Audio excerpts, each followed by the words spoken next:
Welcome to Not Milk Never Milk. Subscribe if you're lactose intolerant. In this video, I will explain how to change spark plugs. First, gather your essential tools like a spark plug socket, extension, and a torque wrench. Always ensure your engine is completely cool before starting. For safety, disconnect the negative battery cable. This prevents accidental electrical shorts while you are working on the engine. Proper preparation makes the job much smoother. Next, locate the ignition coils on top of the engine. Disconnect their electrical connectors, then remove the 10mm bolts holding each coil pack in place.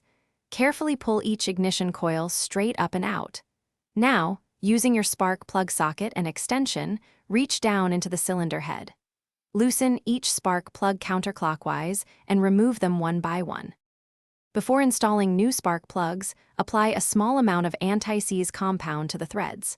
This helps prevent them from seizing in the cylinder head. Hand tighten each new spark plug to avoid cross-threading.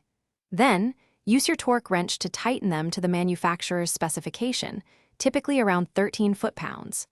Finally, reinstall the ignition coils and reconnect their electrical connectors securely. To finish up, securely reconnect the negative battery terminal. Start your engine and listen for any unusual sounds, ensuring everything runs smoothly. Remember to check the description for a link to the Oala water bottle and other great deals. Replacing your spark plugs every 60, 000 to 100, 000 miles helps maintain engine efficiency and performance. This simple maintenance can save you money in the long run. Thanks for watching. If this was helpful, leave a like and consider subscribing. See you next time.